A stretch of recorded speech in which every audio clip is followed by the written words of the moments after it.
happens when a man finds himself torn between two worlds? Petrarch, the father of humanism, is considered a bridge between the Middle Ages and the Renaissance. He lived during the transitional period that spanned from the 14th century to 17th century. Petrarch, in his book Secretum, or My Secret Book, opens up about the tension between the opposing medieval and Renaissance ideals he grappled with at a very personal level during this pivotal moment in history. This book is our main focus in this video. The man who brought forth the Renaissance lived the experience at a very deep, personal, and intimate level. But what is meant when we say Petrarch is the father of Renaissance humanism? What even is Renaissance humanism? The term humanist was given to scholars of 14th to 16th century Italy, who were discovered and engaged with classical manuscripts. Petrarch and many others like him traveled across Europe, scouring monastic libraries and dungeons looking for lost classics of Greek and Roman writers.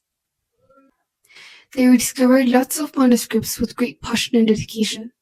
They started an editorial revolution where the texts discovered were studied, compared, corrected, and explained in a campaign of scholarships. Humanists engaged in studia humanitatis, studying grammar, rhetoric, poetry, history, and moral philosophy.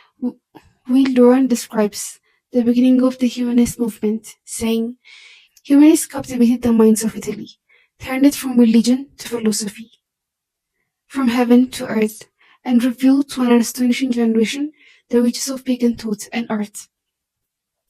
The proper study of mankind was to be man, in all his potential strength and beauty of his body, in all the joy and pain of his senses and feelings, in all the frail majesty of his reason, and in these as most abundant and perfectly revealed in literature and art of ancient Greece and Rome.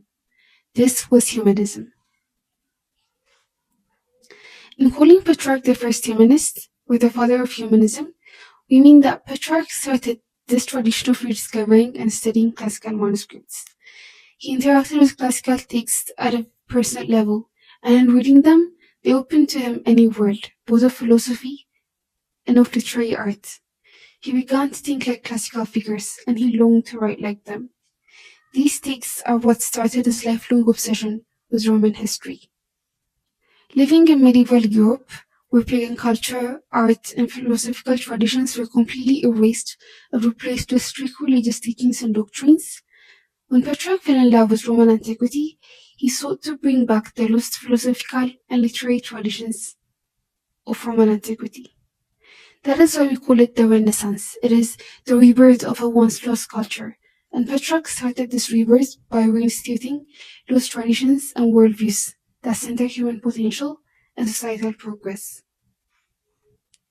We're focusing on Petrarch's book Secretum because it gives us a glimpse into what it is like to actively engage with a new worldview while you're still bound to societal traditions of the past. It shows us not just the glamorous side of being a trailblazer, but the fatigue, mental toll, and doubt you experience when you are a bridge between two eras. It explores themes of melancholy, navigating contradictory worldviews, spiritual crisis, and psychological crisis. It was not originally written for public distribution or literary fame.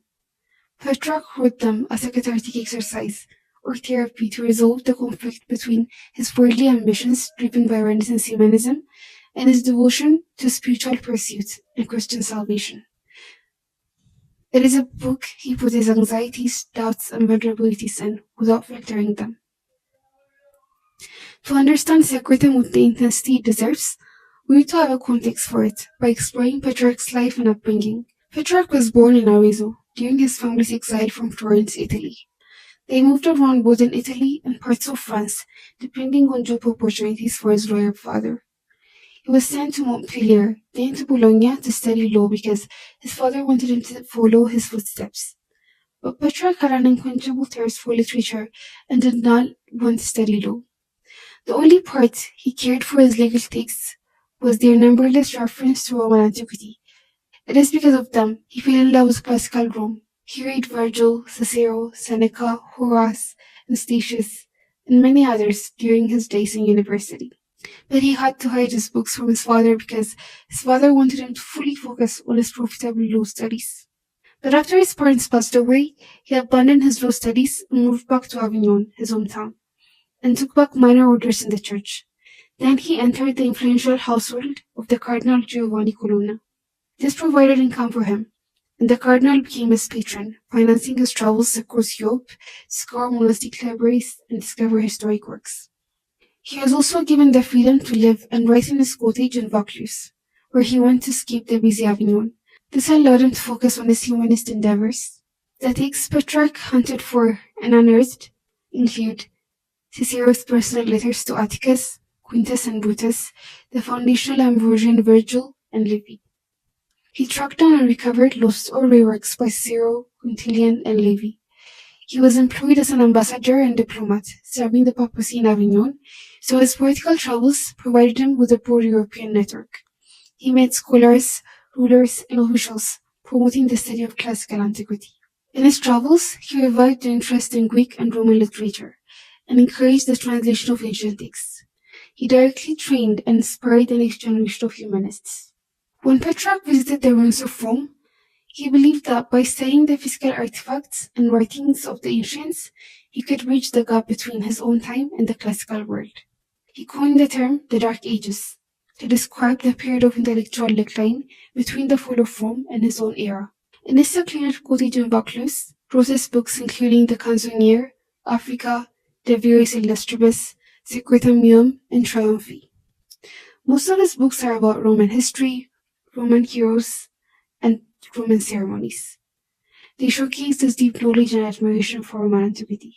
But his magnus opus, the work that made him famous across Europe, is The Canzoniere.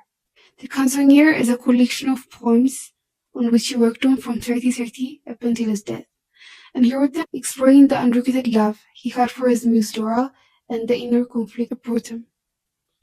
Petrarch first saw Laura at a church in Avignon in 1327. But his passion remained until his death, and he wrote 366 poems dedicated to her. It is Petrarch's poetry that eventually influenced English Renaissance writers like William Shakespeare and Edmund Spenser. The Canzoniere established Petrarch as premier lyric poet. His epic poem Africa circulated among Europe's intellectual elite, establishing him as classical scholar among intellectual circles. Because Petrarch sought to revive the ancient tradition of crowning poet laureates, as an act of single-handedly bridging the gap between the ancient times and the Renaissance, he orchestrated the ritual through his established reputation and network of powerful people. On September 1, 1340, he received 2 simultaneous invitations to be crowned, one from the University of Paris and another from the Roman Senate. Petrarch chose Rome because of the history of the tradition itself and his intent in re-establishing the glory of Rome. In March 1341, he was formally examined by the most respected intellectual ruler of the era, King Robert the Wise of Naples. His knowledge of Roman history, philosophy, and poetry was examined. King Robert was deeply impressed, and he declared Petrarch worthy of the laurel and gave him his royal robe to wear at the Roman ceremony.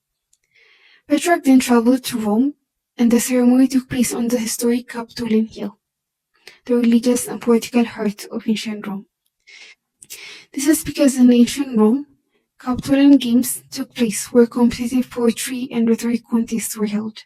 Leading poets were led up to the hill, where the Roman emperor himself placed a crown onto their heads.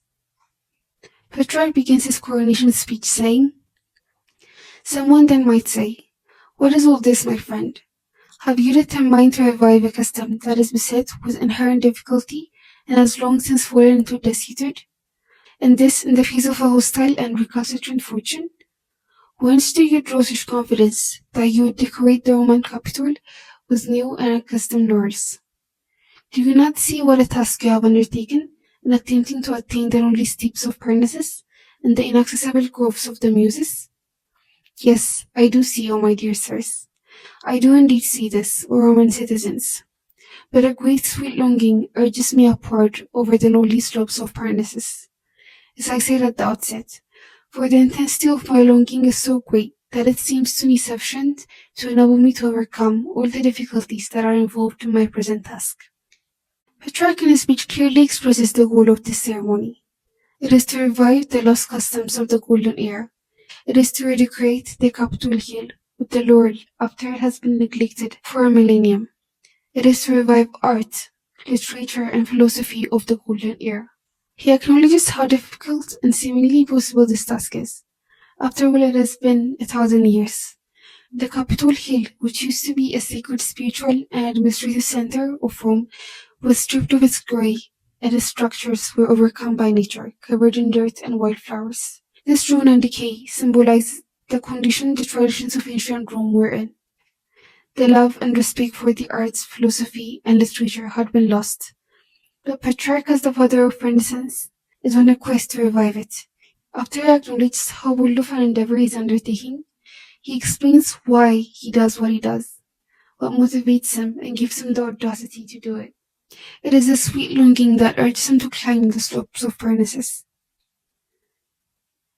His rediscovery of ancient texts, his love for classical authors and their works, his obsession with Roman history, his accomplishments were not driven by dry sense of obligation.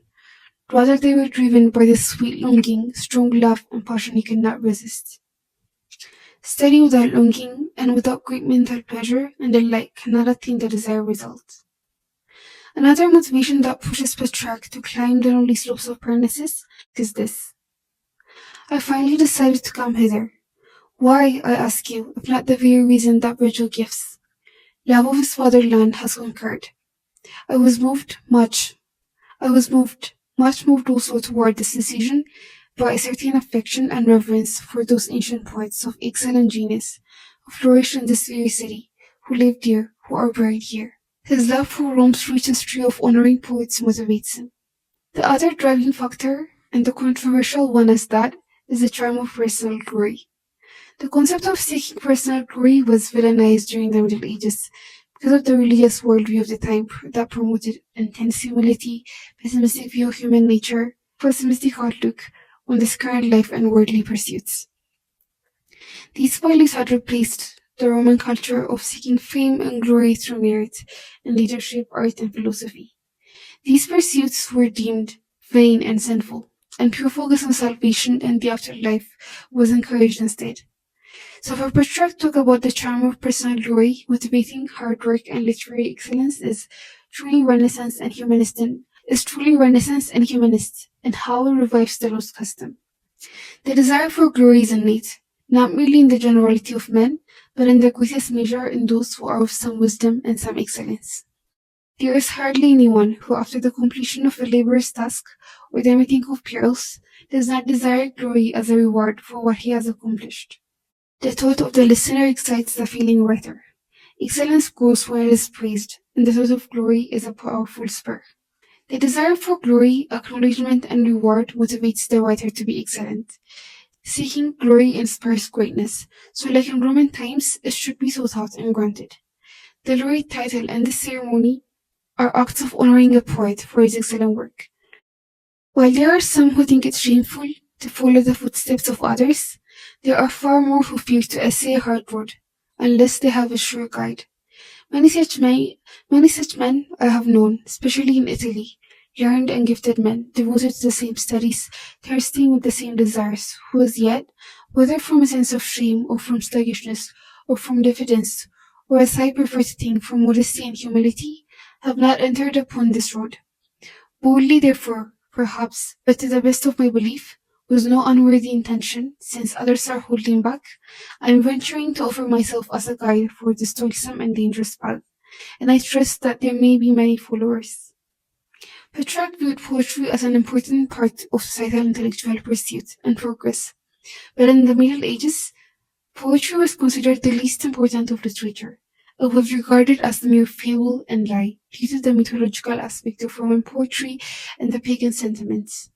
It was villainized as food of demons by religious leaders.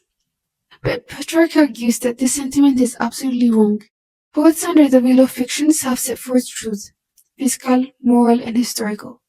This bearing out a statement I often make, that the difference between a clouded sky and a clear sky, since in each case poet on the one hand and a historian or a moral or physical philosopher on the other, is the same as the difference between a clouded sky and a clear sky.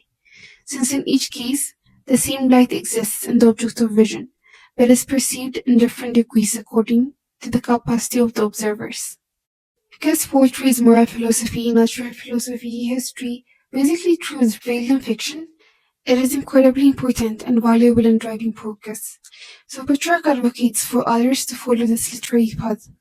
He encourages others to pursue humanism. This shows a return from dry scholastic religious logic of the Middle Ages to arts, human emotions, and philosophical expressions of classical antiquity. This oration is considered the Renaissance manifesto. It marked the rebirth and renewal of classical antiquity. Coming back to Secretum, it was written between 1347 and 1353. He wrote it 6 years after his coronation, at his peaceful rural retreat in Vaucluse, after the noise and emotional high died out and everything returned to baseline. He still lived in a medieval world, with medieval expectations and worldviews, but he was a humanist at heart. The inherent contradiction between the medieval and Renaissance views of a good life and human nature breeds an internal conflict. And the fact that these two worldviews require full, unwavering commitment makes it even harder. Medieval religious beliefs determine your fate in the afterlife, and your salvation depends on your commitment to the central teachings of the Church and the practice of the 7 heavenly virtues. So going against the Church's authority and engaging in the 7 deadly sins guarantees eternal doom in the afterlife. Petrarch was a Catholic Christian who adhered to basic Church teaching and authority. He even took on minor clerical orders that allowed him to serve in diplomatic roles as a minor Church official. But he was a humanist by trade. Renaissance is a revival of pre-Christian secular culture, so it emphasizes human potential, an optimistic view of human nature, in all its forms and expressions. Certain aspects of the 7 deadly sins, when seen through a classical lens, were completely natural and somewhat important aspects of human nature that could be useful in the betterment of humanity and driving progress. This shows the contrast between divine-centered and human-centered worldviews. So Petrarch, in pursuing Renaissance humanism, is risking his soul and salvation. After the high of the coronation and the busyness of the time got replaced with quiet, isolation, and introspective seasons, a midlife crisis sprang up in Petrarch's life. The spiritual and secular clash, exasperated by his brother committing to a monastic life, forced Petrarch to finally deal with and reconcile these contradicting parts of his identity. Secretum was a therapy book written as a cathartic exercise to relieve his inner conflict. Secretum is written in a dialogue format, inspired by Plato's and Cicero's works. A dialogue-style writing has played an important role in the history of philosophical writings. Almost all of Plato's works are written in that format. This is because dialogue allows you to get the best argument of opposing views, so you'll have a comprehensive and nuanced understanding of the discussion at hand. In the case of Secretum, the goal is to examine Petrarch's spiritual health and see if he is on the right trajectory in life. His life choices and legacies get scrutinized through a medieval lens. It is a mission to restore him to the right path after he has wandered off following humanist pursuits. There are 3 characters involved in this discourse that last 3 days: Petrarch, Augustine of Hippo, and Lady Truth. Petrarch is Petrarch himself. Augustine of Hippo is a Christian theologian and philosopher who is considered an architect of medieval Christendom. He's an iconic monk who lived from 354 to 430 AD and laid the primary intellectual foundations for medieval Europe. And Lady Truth is the host of this dialogue. She descended from heaven with St. Augustine to stage an intervention for Petrarch. As you can tell from this description, the dialogue is an imaginary one. Augustine lived a millennium before him, and Lady Truth is a mythical being, the embodiment of truth. So each person involved is an extension of Petrarch's internal conflict. Petrarch's character represents humanist pursuits and values. On the other hand, Augustine represents medieval religious ideals. Truth is very much on Augustine's side. She even says he will better bear to hear truth so, but seeing that whatever you shall say to him, he will take aside by me. I also will be present in person during your discourse. This increases the intensity of the conflict in Petrarch's soul. In following his passion, he is going against universal truth established by the dominant doctrine of the age. He is risking eternal punishment for it. So, this is an urgent staged intervention to restore Petrarch to the right track, set up by the medieval embodiment of truth and the architect of that truth. There's actually a very interesting parallel between Augustine and Petrarch that adds a new dimension to this discourse. St. Augustine lived through the transitional period between Roman antiquity and the medieval ages, the same way Petrarch lived in the transitional period between the Middle Ages and the Renaissance.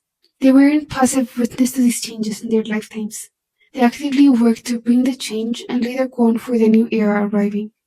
Augustine is considered a bridge between two ages because his synthesis of faith and reason, the role of the church and state, original sin, grace, earthly and secular cities, etc., gave medieval Europe a complete worldview that dictated societal values, purpose of life, and the meaning of life. And Petrarch is the father of Renaissance humanism. He championed the revival of classical Greco-Roman culture.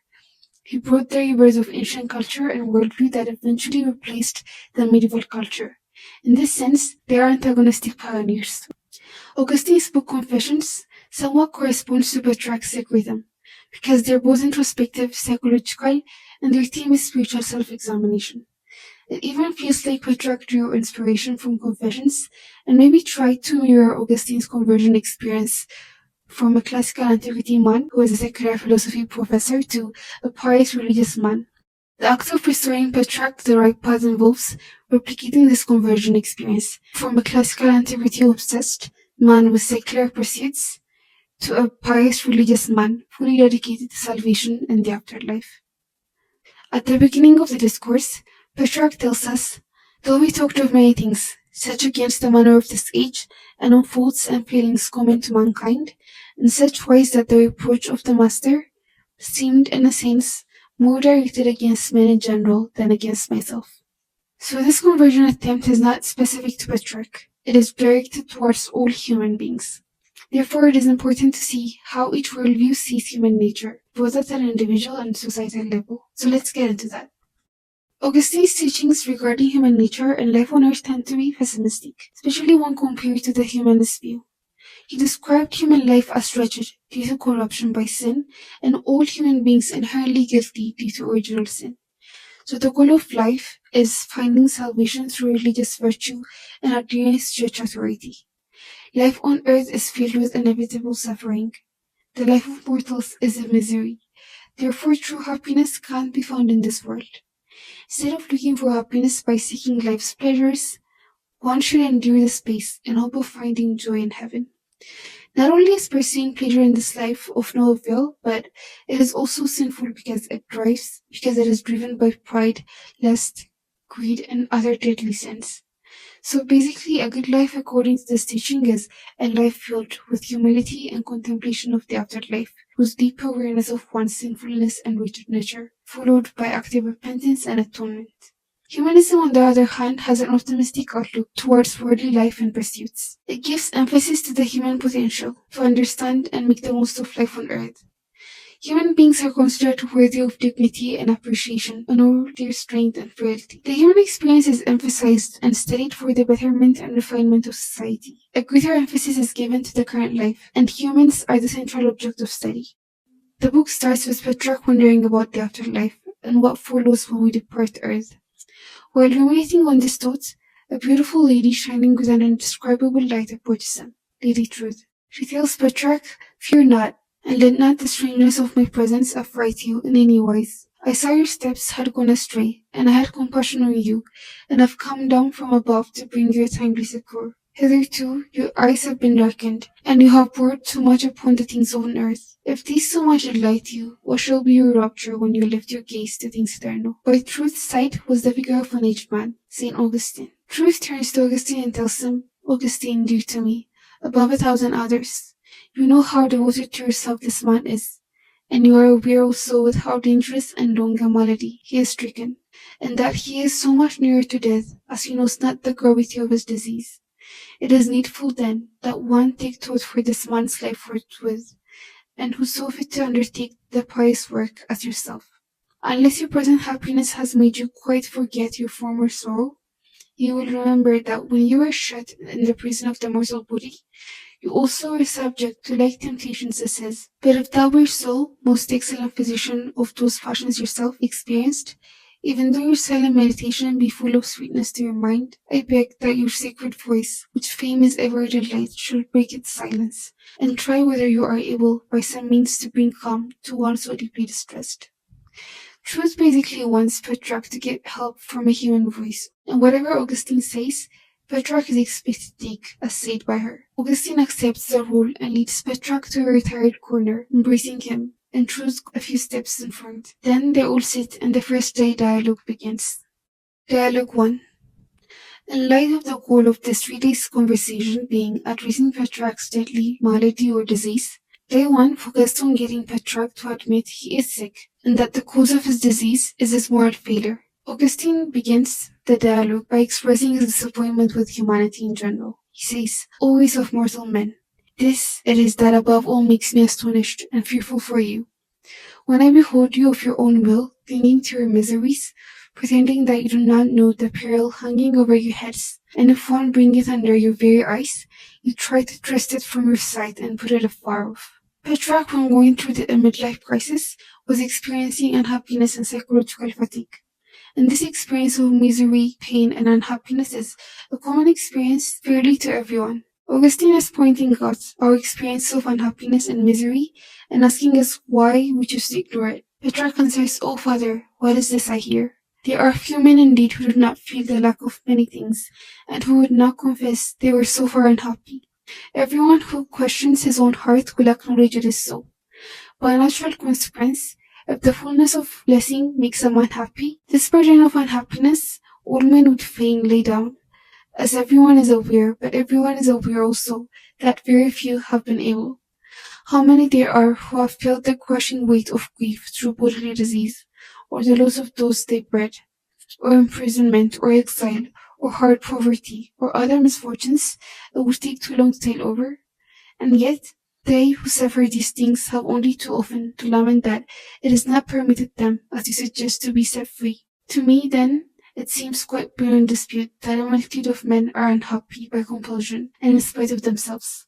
He basically asserts unhappiness is not a deliberate choice. It is just part of the human experience. But Augustine pushes back and states that no one becomes unhappy against their will, because unhappiness is simply a lack of moral excellence. Without sin, no man is made unhappy. If mortals choose to confront their misery, they can't get rid of it by seeking true virtue and spiritual health. The problem, he says, is that instead of seeking salvation, we try to save ourselves on our own through worldly pleasures. Then he gives Petrarch the exact formula for a mortal to overcome misery and achieve perfect happiness. Step 1 is meditating on death and the misery of mortals as an act of raising the soul to higher things.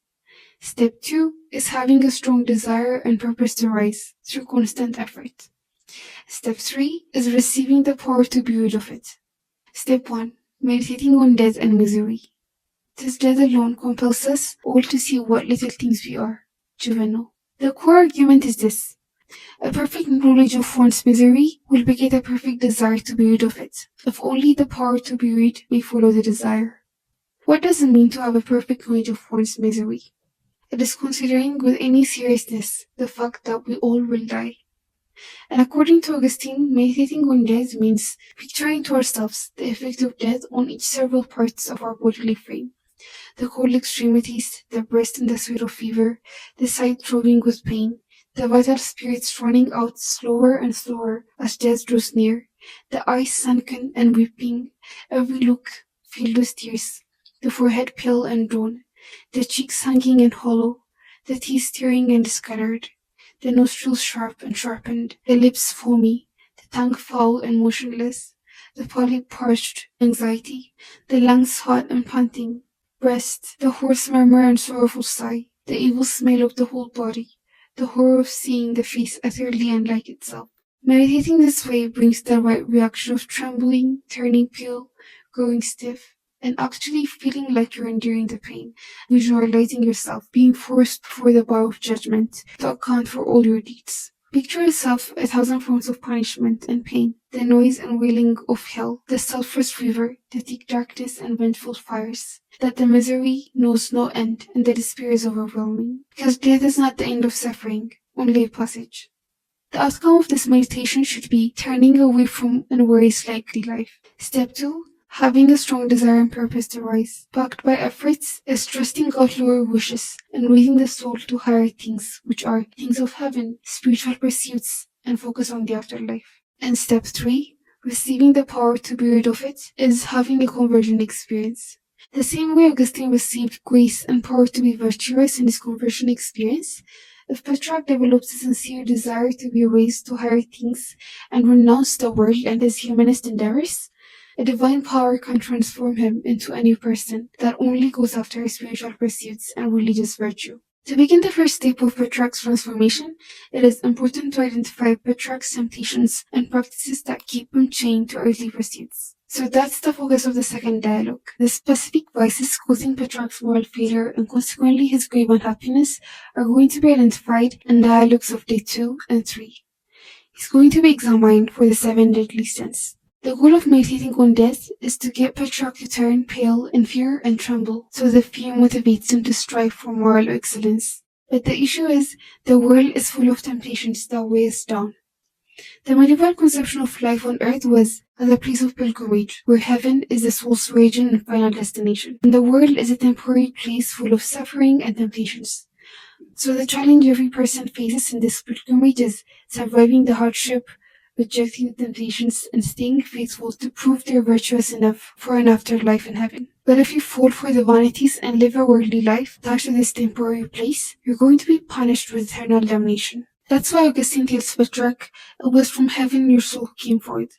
Never will I assert a lower origin than that. But in its contact with the flesh, wherein it is imprisoned, it has lost much of its first splendor. Have no doubt of this in your mind, and not only is it so, but by the reason of the length of time it has in a manner fallen asleep, and if one may so express it, forgotten its own beginning and its heavenly creator.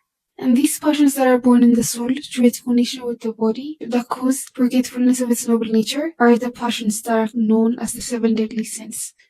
They're pride, greed, lust, envy, gluttony, wrath, and sloth.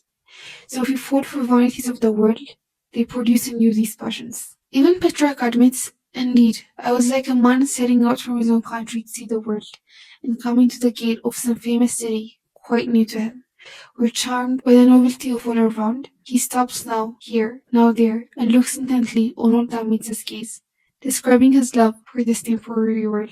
So now we've established that according to Augustine, unhappiness is moral failure and happiness is virtue. So to relieve Petrarch of his unhappiness, Augustine tries to replace each vice in Petrarch with its antidote virtue. So Petrarch's examination begins with pride. Pride is considered the deadliest of the sins because it is seen as the root of all vices. Augustine warns Petrarch, consider what made those noble spirits among all creatures fall into the abyss of ruin, referring to Lucifer's fall due to pride. So he goes on to attack every trait Petrarch could be proud of and shoots it down with aggressive humility by showing him how useless and pointless they are in the grand scheme of things. The same way the noble spirits feel due to pride, if Petrarch forgets he is a frail, wretched human in need of a saving grace, he will be destined for eternal damnation too. He reminds him how the dream of nobleness chokes his faculties with so much self-esteem that he becomes so proud and confident in his own strength, and this causes him to forget and even hate his Creator. That's why meditation on one's frailty and wretchedness is important. It is an act of acknowledging, needing help from the divine. So in this sense, striving for any kind of merit is a deadly sin. And Petrarch, as we know, is the humanist, a poet who cares about excellence, legacy, and merit, so he is in danger. Augustine asserts, great blessings ought to make you not proud, but humble, when you realize they came for no merit of your own. So the right thing to be is nonchalant. You can't strive for merit, and if any good thing happens to you, it should be not from your efforts, but an undeserving blessing from God. If you work for something and earn it, it breeds in you a deadly sin. Pride. This contrasts with the humanist attitude of striving for excellence through merit and appreciating the human tendency to take pride in one's achievement. Augustine critiques the intellectual culture of studying the world like the sky, plants, earth, and perfecting language and having eloquence and taking pride in one's understanding by saying they are all vain and pathetic attempts by humans to alleviate their misery through pride, saying you trust in your intellect, you boast of what eloquence much reading has given you.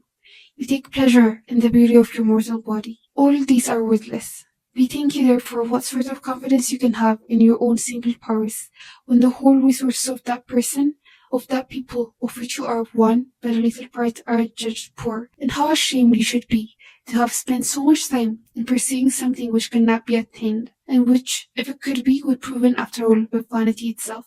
The second deadly sin Petrarch is accused of is greed or ambition. You let yourself be charmed with the applause of those whose conduct you abominate. Why and wherefore, I ask, this perpetual toil, this ceaseless vigils, and this intense application to study? You will answer perhaps that you seek to find out what is profitable for life.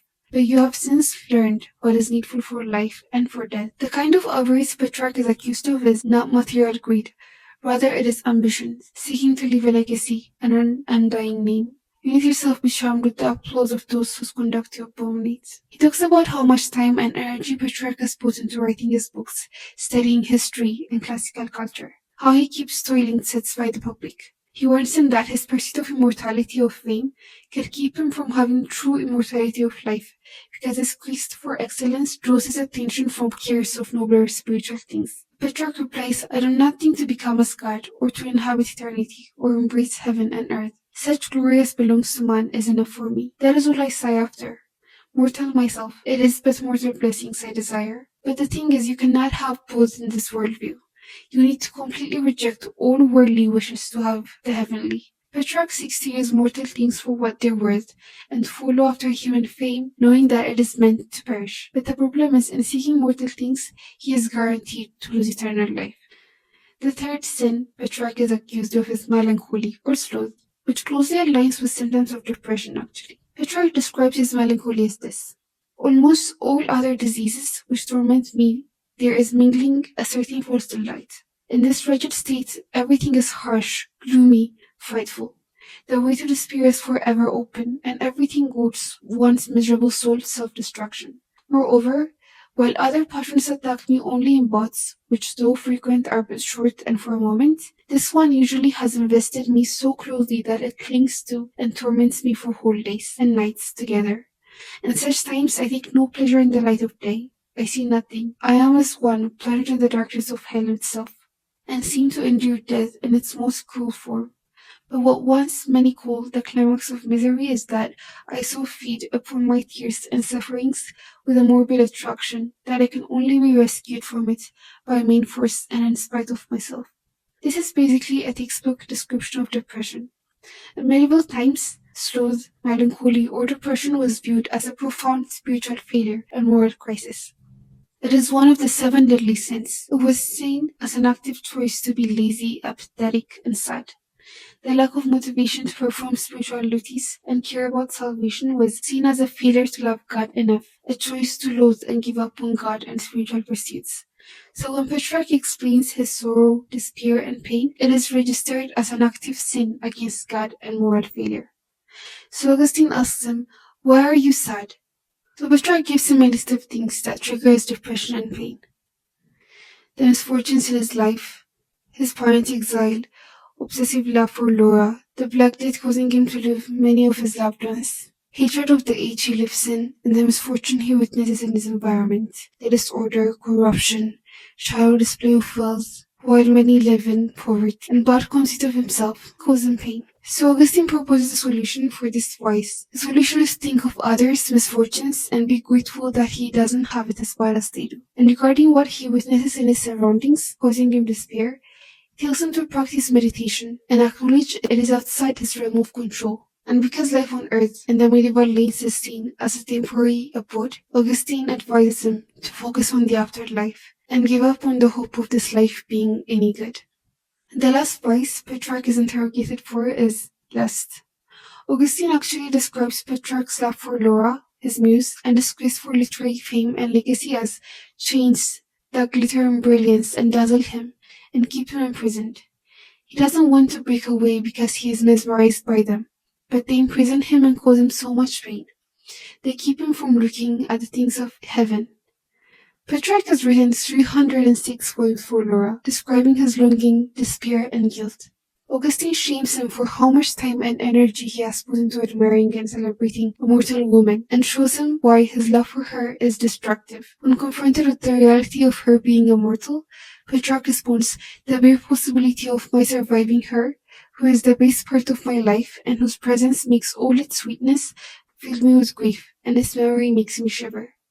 Such a calamity would be the climax of all my miseries. Augustine also points out that his obsession with her has distracted him from spiritual pursuits and from loving God. Nothing so much leads someone to forget or despise God as the love of things temporal, and most of all, this passion that we call love. He tells them she has detached your mind from the love of heavenly things and has inclined your heart to love the creatures more than the Creator, and that one path alone leads sooner than any other to death. So he warns them, let go of this lifelong obsession. If that even means loving another woman, so be it. Petrarch is found free of the other three vices, which are gluttony, wrath, and envy. By dealing with the four vices he is found guilty of, he can get rid of his misery and unhappiness once and for all.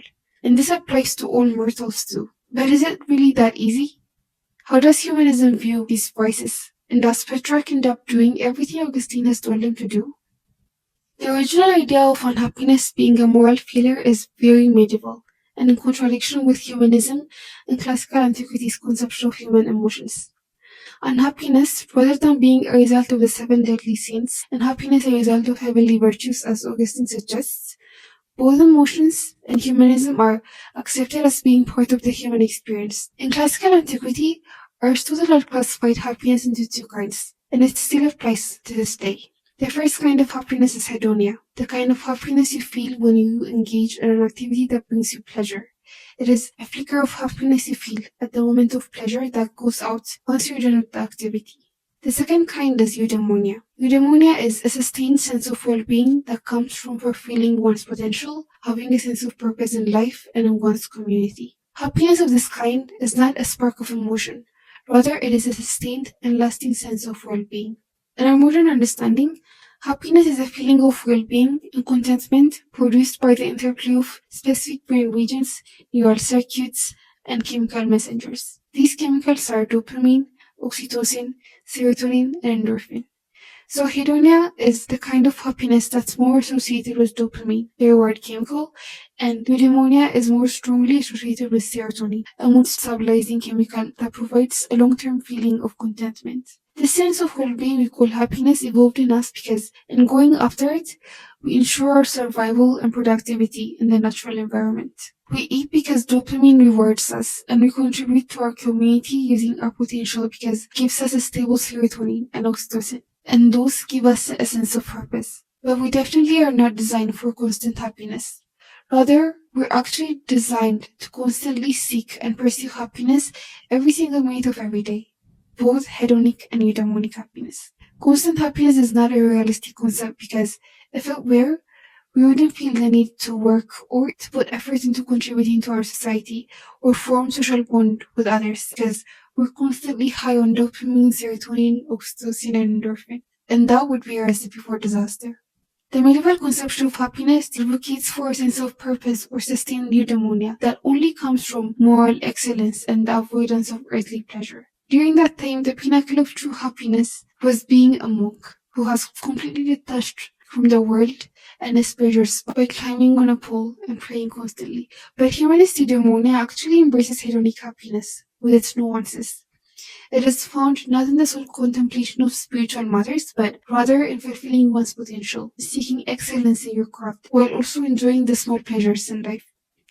Happiness not being a constant state of mind is acknowledged and accepted, and all emotions are valued in all their forms of expression. And when it comes to seven deadly sins, humanism and classical antiquity's worldview have completely different views than the medieval ones. The four sins Petrarch is accused of, pride, lust, greed, and melancholy, are viewed as innate human traits that actually make us strive for excellence and bring progress to us as a society. The villainization of these traits is rooted in the biblical teaching and doctrine of the time. In the Bible, the first sin humanity commits together is building a tower that reaches the heavens, the Tower of Babel.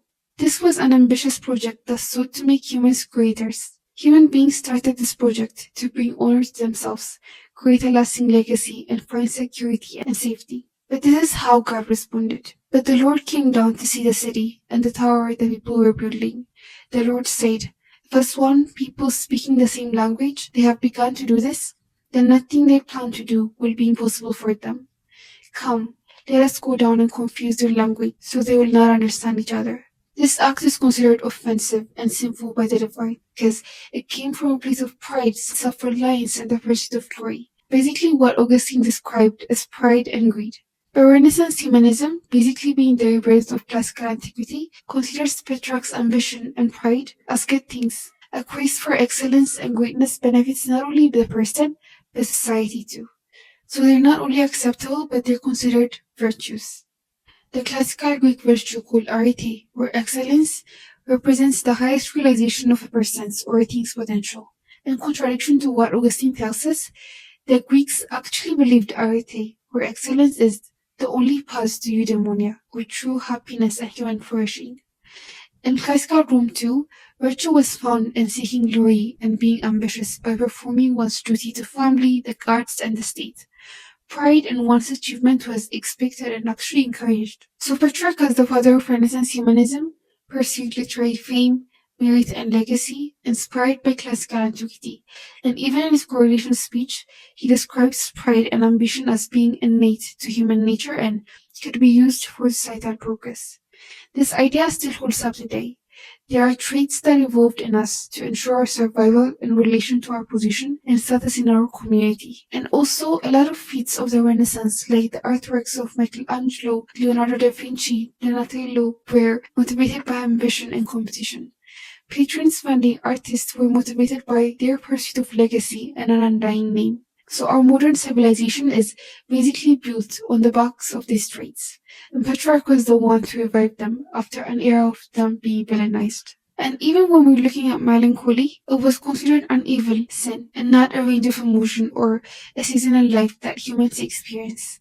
But instead of a moral failure, melancholy is a trait that evolved in us for a reason. Petrarch's pain and melancholy are his place of inspiration to write. They are real and raw emotions he embraced and expressed in his writings. It is in these states of mind that a lot of introspective, reflective, and critical literature is produced. It is how humans process grief, disappointment, conflict, etc. And it is in these reflections that complex philosophical and moral views are born. If we do not experience seasons like this, and we're always giddy and oblivious to suffering around us, that just makes us shallow. So witnessing the misfortunes in his and his loved ones' lives and witnessing the suffering and injustice in his surroundings put him in this state of mind. But Augustine tells him off because he believed he should only think of the afterlife and accept that current life is inherently wretched, unjust, full of suffering and a lost cause. Justice and fortunes are things look forward to in the afterlife in the medieval mindset. But humanism believes in the improvement of life on earth, perfectibility of human nature and environment. So humanism reflects on injustice and brings forth a solution. It uses human potential to turn misfortune to fortune and alleviate sufferings. And it goes the same for Petrarch's love for Laura too. It is human and it is beautiful. She is his muse, and the nature of art is sometimes sad, happy, inspired, guilty. So instead of seeing it as a deadly vice, humanism accepts it as a beautiful aspect of being human and expressing it freely. Humanism loves and embraces all human emotions and their beauty. Petrarch gives us his final decision. I am not ignorant that, as he said a few minutes before, it would be much safer for me to attend only to the care of my soul, to relinquish every bypath altogether and follow the straight path of the way to salvation. But I have not the strength to resist the old bent for study altogether. I freely confess it. It cannot beat down the passion in my soul. For it, as yet, I have found no cure. Need I say more? Like he freely confessed in his coronation oration, the sweet longing, this passion in his soul, causes him to climb Mount Parnassus, to study, love, write, and be a Renaissance humanist. So he refuses to beat down this passion and love in his soul, because it is a bent he cannot resist. Thank you for watching. If you enjoyed this content, make sure to like, subscribe, and comment your thoughts on it. I'll see you in the next one.